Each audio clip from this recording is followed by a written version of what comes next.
Chandogya Upanishad. Okay, so in Chandogya Upanishad, the Rishi sends his son to school, in those days school, Gurukula. And the son comes back after 12 years of being in Gurukula, learning all the scriptures. And the Rishi asks his son, have you understood the truth? Do you know what truth is? And the son goes like, I think I know. And then the Rishi goes, okay, if you think you know, then of course you don't know. So then a Rishi asks his son to go and collect a fruit from the banyan tree or the peepal tree, as we commonly know, peepal tree. The son goes and gets a fruit from the peepal tree. And then Rishi goes like, okay, open the fruit, peel the fruit. So he opens the fruit. What do you see inside? I can see some seeds, black seeds. Then the Rishi goes, okay, now you peel the seed. You break open the seed and you slowly start peeling the seed. So he breaks open the seed, he slowly peels the seed. What do you see inside the seed?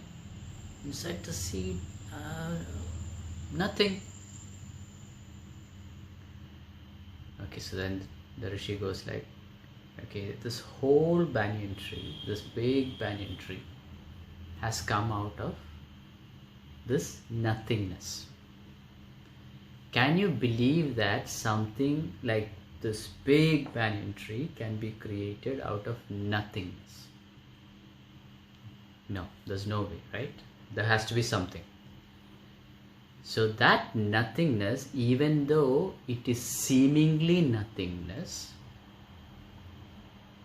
is something which is intelligence or some kind of consciousness. So there is some kind of consciousness inside that seed which we can't see. We think that it is nothing or it is seemingly nothing. But from that nothingness, this whole banyan tree has been formed.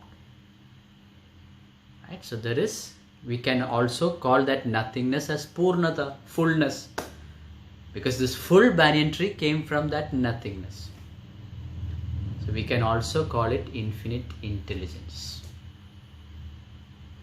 Now, the same way, the whole universe was created the similar way.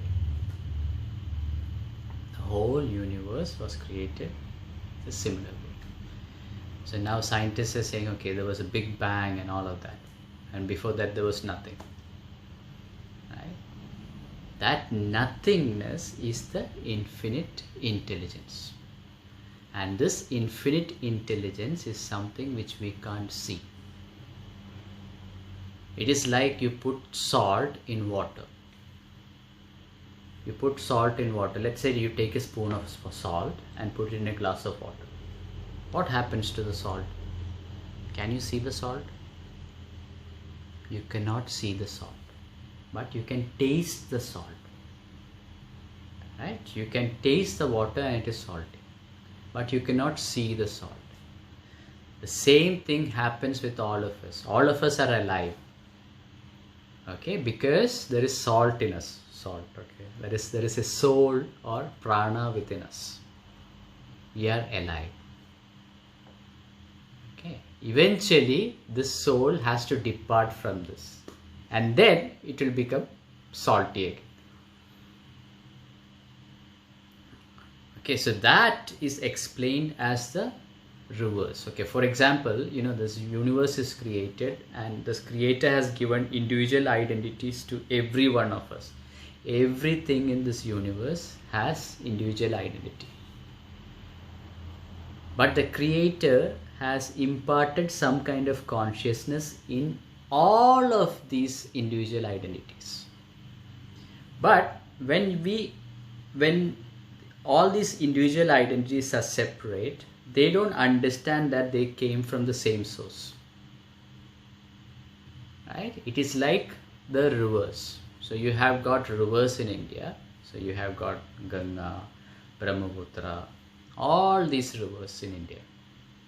All of them have got separate names and separate identities. But eventually what happens is all of these rivers merge into the ocean, into the sea.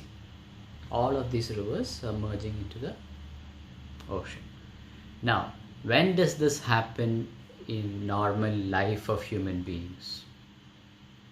It happens in 3 different ways. Okay, this merging with the universal consciousness or the merging with the sea happens in 3 different ways. Can you think about the easiest way when you are merging with the universal consciousness? Something very similar. Can you think about it?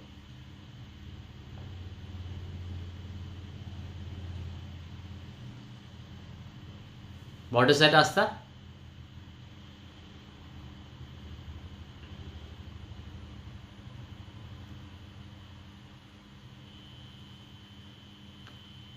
Oh, Asta is referring to her notes, okay.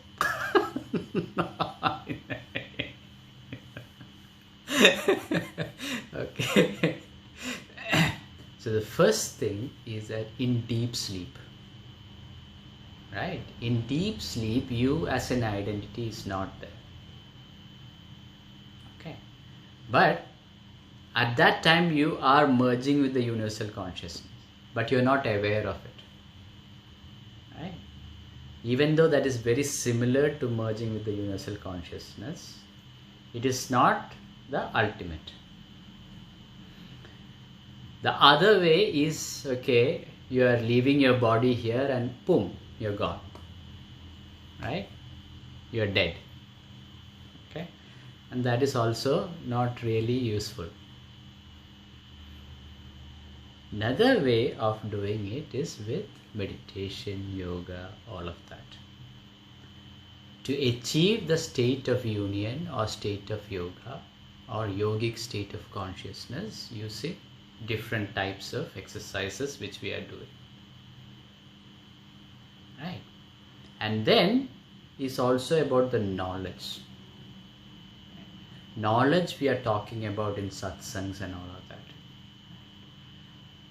So knowledge is very similar to gold ornaments. Right? Why Surabhi's eyes are not, you don't like gold? Nobody likes gold here. Oh, Asta goes like this. Okay, Asta likes gold. Okay, so, when you look at gold, there are so many different ornaments which are created with gold. Right? But if you have to understand the beauty and value of all these ornaments, the first thing you have to understand is gold itself, the properties of gold, how the gold behaves, all of that has to be understood. So once you understand what gold is, you realize the value of all these ornaments and you understand what these ornaments are.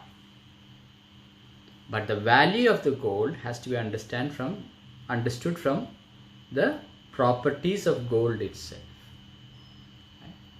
So studying of yoga means understanding that gold or properties of gold, which is the properties of Brahman. In yogic world of consciousness, we talk about it as Brahman.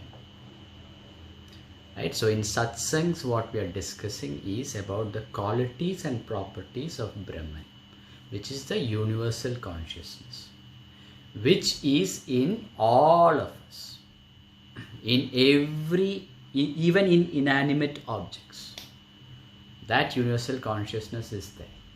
But as of now, we are all separate. We think that we are all separate because of what? Because of Maya. This is what we call as Maya. Right? Maya is, okay, we are all thinking that we are all separate identity. Finally, with the practice of yoga, you come to an understanding that we are not separate. We are not separate, not even people, right? Everything is connected. Surabhi is sitting there, she has got a door behind her. She is connected to the door also. Okay, so there is some consciousness within her which is connected to the door also. Right? So everything around you is connected. Right? Eventually we come to an understanding of that, and that is the yogic state of consciousness. Okay, and this was what the Rishi was trying to explain to his son, and that was never imparted in his school. Right? Only when he understands that, he understands everything else. So understanding the properties of the gold makes you understand the value of all the ornaments which the gold has created, or which the gold is used to create. Okay. So now we know why we are doing satsangs, right? Right? Otherwise, the practice of yoga becomes just physical exercises.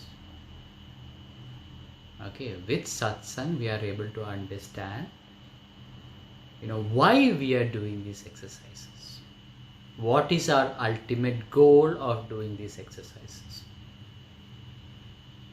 Okay. So any questions for the day?